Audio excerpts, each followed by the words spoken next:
Good morning, welcome to exam today 17 July 2026 Delhi current affair. છેલ્લે સુધી video સાથે બની રહેજો. કરંટ અફેર્સ ઇમ્પોર્ટન્ટ ટોપિક છે, દરેક એક્ઝામમાં પ્રશ્ન પૂછવામાં આવે છે. ટોપિક પર આવીએ. ક્વેશ્ચન નંબર 1 છે, હાલમાં આર્ટિફિશિયલ ઇન્ટેલિજન્સ પ્રશંસા દિવસ ક્યારે ઉજવવામાં આવ્યો? તો પ્રશ્ન છે, આર્ટિફિશિયલ ઇન્ટેલિજન્સ પ્રશંસા દિવસ ક્યારે ઉજવવામાં આવ્યો? રાઈટ આન્સર છે મિત્રો 16 જુલાઈ આ દિવસ મનાવાય છે. આર્ટિફિશિયલ ઇન્ટેલિજન્સ એટલે કે એઆઈ એપ્રિસિએશન ડે. મિત્રો એક તો આ દિવસ થઈ ગયો, બીજું છે વર્લ્ડ સ્નેક ડે અને ત્રીજું છે ગુનિયા પિગ એપ્રિસિએશન ડે. બરાબર, આ 3 દિવસ 16 જુલાઈએ મનાવવામાં આવે છે. હાલમાં Fortune India most powerful woman 2026ની યાદીમાં કઈ ભારતીય મહિલા ટોચ પર છે? તો Fortune India most powerful woman 2026ની યાદીમાં નીતા અંબાણી. બરાબર, નીતા અંબાણી ટોચ પર છે. હવે નીતા અંબાણી ટોચ પર છે, બરાબર, અને એ સાથે રોશની નાડર મલ્હોત્રા, રેડ્ડી સિસ્ટર્સ જેમાં શોભના કામિનેની, સંગીતા રેડ્ડી, પ્રીતા રેડ્ડી અને સુનીતા રેડ્ડી, બરાબર, આનો સમાવેશ થાય. સાથે કિરણ મજમુદાર શો અને વિનીતા બાલી, આ બધાને જ ફોર્ચ્યુન ઇન્ડિયા મોસ્ટ પાવરફુલ વુમેનની લિસ્ટમાં જગ્યા મળી છે. હાલમાં 16મી બિમસ્ટેક રાષ્ટ્રીય સુરક્ષા સલાહકારોની બેઠક ક્યાં યોજાઈ હતી? તો પ્રશ્ન છે, 16th બિમસ્ટેક રાષ્ટ્રીય સુરક્ષા સલાહકારોની બેઠક ક્યાં યોજાઈ હતી? રાઈટ આન્સર છે મિત્રો આમાં ન્યૂ દિલ્હી ખાતે. બરાબર, ન્યૂ દિલ્હી ખાતે. યજમાન દેશ છે મિત્રો ભારત. હવે રાષ્ટ્રીય સુરક્ષા સલાહકાર એટલે કે નેશનલ સિક્યુરિટી એડવાઇઝર NSA, તો ભારતના NSA છે મિત્રો અજીત ડોભાલ. બિમસ્ટેકના સભ્ય દેશોની વાત કરીએ તો ભારત, બાંગ્લાદેશ, ભૂટાન, નેપાળ, શ્રીલંકા, મ્યાનમાર અને થાઇલેન્ડ. બિમસ્ટેકનું પૂરું નામ છે bay of Bengal initiative for multi sectoral technical and economic cooperation. Star mark કરજો, તમામ વસ્તુ ઇમ્પોર્ટન્ટ છે. મુખ્યમંત્રી ભૂપેન્દ્ર પટેલે કુલ કેટલી નવી GIDC સ્થાપવાની જાહેરાત કરી છે? તો ગુજરાતના મુખ્યમંત્રી ભૂપેન્દ્ર પટેલ દ્વારા કેટલી નવી GIDC સ્થાપવાની જાહેરાત કરવામાં આવી? રાઈટ આન્સર છે મિત્રો 8. ખેડા જિલ્લામાં 4 GIDC, અમદાવાદ જિલ્લામાં 1 GIDC, પંચમહાલમાં 1, છોટાઉદેપુરમાં 1 અને ભાવનગરમાં 1. બરાબર, ક્યાં સ્થાપવામાં આવશે એની પણ માહિતી આપેલી છે. વડોદરામાં વાઇબ્રન્ટ ગુજરાત રિજનલ કોન્ફરન્સનું હાલમાં આયોજન કરવામાં આવ્યું હતું. એમાં ભૂપેન્દ્ર પટેલ દ્વારા ગુજરાત ઇન્ડસ્ટ્રીયલ ડેવલપમેન્ટ કોર્પોરેશનની સ્થાપનાની જાહેરાત 8 મહિના જોઈતો હોય તો પણ મળી જશે. હાલમાં કયા રાજ્યના ઊંઝા જીરું અને ઊંઝા વરિયાળીને ભૌગોલિક સંકેત GI ટેગ મળ્યો છે? તો રાઈટ આન્સર છે મિત્રો આમાં ગુજરાત રાજ્ય. ગુજરાત રાજ્યના ઉત્તર ગુજરાતના ઊંઝા વિસ્તારના ઊંઝા જીરું અને ઊંઝા વરિયાળીને ભૌગોલિક સંકેત એટલે કે જ્યોગ્રાફિકલ ઇન્ડેક્શન ટેગ મળ્યો. આ નોંધણી ઊંઝા APMCના નામે કરવામાં આવી હતી, બરાબર, જેનાથી ઉત્પાદનોને વૈશ્વિક સ્તરે આગવી ઓળખ મળશે અને ખેડૂતો તથા નિકાસકારોને લાભ થશે. 6 નંબર છે, હાલમાં બોહર નામનો વિશ્વનો પ્રથમ પરમાણુ ઉર્જાથી ચાલતો ઉપગ્રહ કોણે લોન્ચ કર્યો? તો રાઈટ આન્સર છે મિત્રો SpaceX દ્વારા નાસા દ્વારા કરવામાં આવ્યું છે.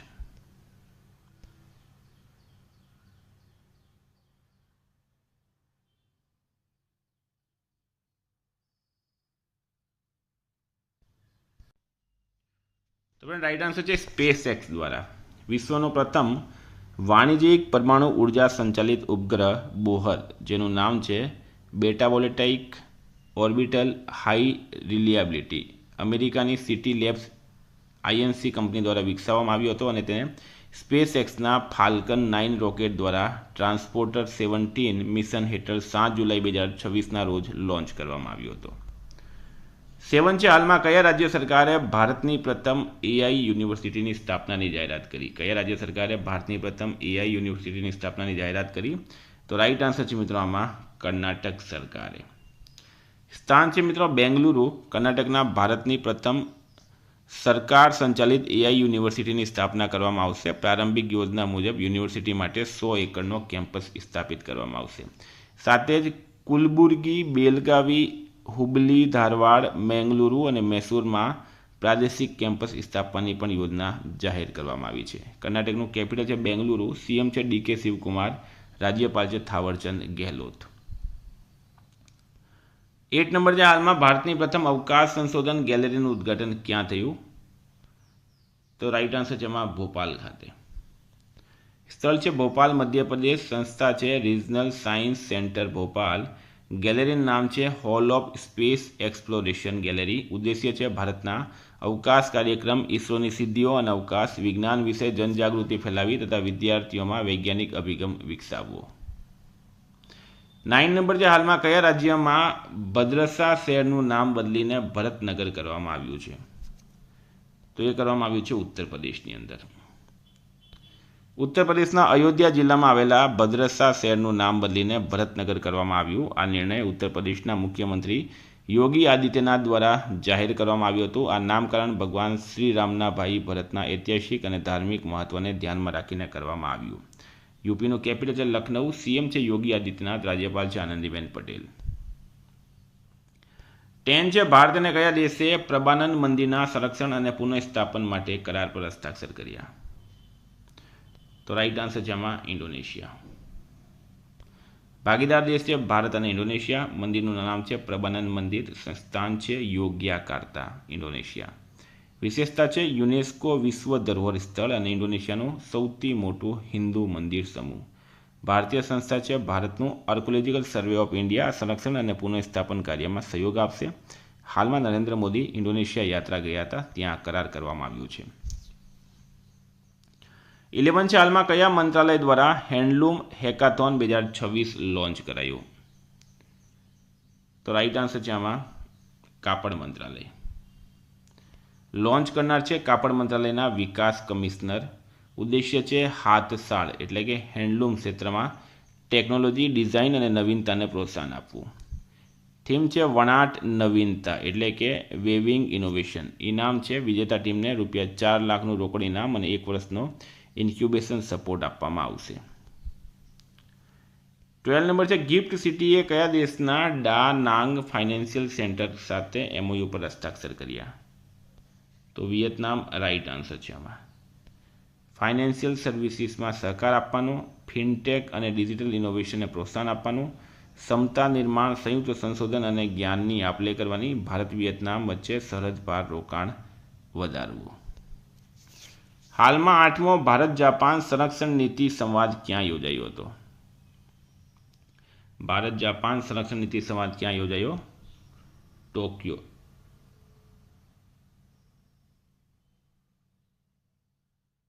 તો રાઈટ આન્સર છે મિત્રો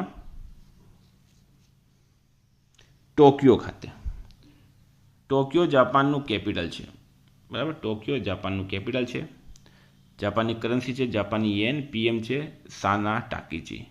ભારતીય પ્રતિનિધિ મંડળનું નેતૃત્વ સંરક્ષણ સચિવ રાજેશ કુમાર સિંઘે કર્યું. જાપાન તરફથી vice minister for international affairs Kano કોજીએ નેતૃત્વ કર્યું. બંને દેશોએ સાયબર સુરક્ષા, અવકાશ, સંરક્ષણ ઉદ્યોગ સહયોગ અને મુક્ત, ખુલ્લા તથા નિયમ આધારિત ઇન્ડો પેસિફિક ક્ષેત્ર માટે સહયોગ વધારવા પર ભાર મૂક્યો છે. હાલમાં કયા રાજ્યએ રોગ દેખરેખને મજબૂત બનાવવા માટે તાત્કાલિક અસરથી રક્તપિત્તને નોંધનીય રોગ તરીકે જાહેર કર્યો? રાઈટ આન્સર છે મિત્રોમાં જમ્મુ કાશ્મીર. જમ્મુ અને કાશ્મીર કેન્દ્રશાસિત પ્રદેશે રોગ દેખરેખને મજબૂત બનાવવા માટે રક્તપિત્ત એટલે કે લેપ્રોસી હેન્સેન્સ ડિસીઝને તાત્કાલિક અસરથી નોટિફિયેબલ રોગ તરીકે જાહેર કર્યો. હવે તમામ સરકારી અને ખાનગી આરોગ્ય સંસ્થાઓએ રક્તપિત્તના દરેક કેસની ફરજિયાત જાણ આરોગ્ય વિભાગને કરવી પડશે. હાલમાં કયા દેશે 16 અને 17 વર્ષના કિશોરો માટે સોશિયલ મીડિયાના ઉપયોગ પર મધ્યરાત્રિએ કર્ફ્યુ લાદવાની યોજના જાહેર કરી? રાઈટ આન્સર છે મિત્રોમાં બ્રિટન. આવા ઓનલાઈન પ્લેટફોર્મની સૌથી વ્યસનકારક વસ્તુઓથી કિશોરોને બચાવવા માટે આ પગલું લેવામાં આવ્યું છે. હાલમાં ભારતીય રિઝર્વ બેન્કે 3જા આંતરિક લોકપાલ વાર્ષિક સંમેલનનું આયોજન ક્યાં કર્યું? તો રાઈટ આન્સર છે એમાં મુંબઈ ખાતે. આયોજક છે મિત્રો આરબીઆઈ એટલે કે ભારતીય રિઝર્વ બેન્ક. સંમેલન છે 3જું આંતરિક લોકપાલ ઇન્ટરનલ ઓમ્બુડ્સમેન વાર્ષિક સંમેલન. સ્થળ છે મુંબઈ મહારાષ્ટ્ર. તારીખ છે 13 જુલાઈ 2026. તો વિદ્યાર્થી મિત્રો આ હતા કરંટ અફેર્સના પ્રશ્નો. વાત કરીએ રિવિઝનની. 16 જુલાઈ 2026 આપણે આવી ગયા રિવિઝન પર. વિશ્વ યુવા કૌશલ્ય દિવસ ક્યારે ઉજવવામાં આવ્યો? 15 જુલાઈએ. લોર્ડ્સ ક્રિકેટ ગ્રાઉન્ડ પર ટેસ્ટ સદી ફટકારનાર વિશ્વની પ્રથમ મહિલા ખેલાડી બની છે યાસ્તિકા ભાટિયા. ભારતનો સૌથી મોટો વૈશ્વિક કાપડ કાર્યક્રમ ભારત ટેક્સ 2026 હાલમાં ક્યાં શરૂ થયું? ન્યૂ દિલ્હી ખાતે. ગુજરાતની કઈ સંસ્થાને ગિનીઝ વર્લ્ડ રેકોર્ડનું પ્રમાણપત્ર એનાયત કરવામાં આવ્યું? તો ઇન્ડેક્સ ટીબી રાઇટ આન્સર છે. કયા રાજ્ય સરકારે મુખ્યમંત્રી હેલી ટુરિઝમ અને હવાઈ પ્રવાસન સેવા યોજના 2026 શરૂ કરી? બિહાર રાઇટ આન્સર છે. કઈ ટેલિકોમ કંપનીએ ભારતમાં હાલમાં કયા રાજ્ય સરકારે તેની મહિલા સમૃદ્ધિ યોજનાનું નામ બદલીને નાખ્યું છે? તો દિલ્હી સરકારે લક્ષ્મીબાઈ યોજનાનું નવું નામ રાખવામાં આવ્યું. સીજીઆઈ સૂર્યકાંતે હાલમાં ટાવર ઓફ જસ્ટિસનું ઉદ્ઘાટન ક્યાં કર્યું? ગુરુગ્રામ રાઇટ આન્સર છે. 9 નંબર છે. હાલમાં બ્રિક્સ એમ્પ્લોયમેન્ટ વર્કિંગ ગ્રુપની બેઠક ક્યાં યોજાઈ? તો હૈદરાબાદ ખાતે.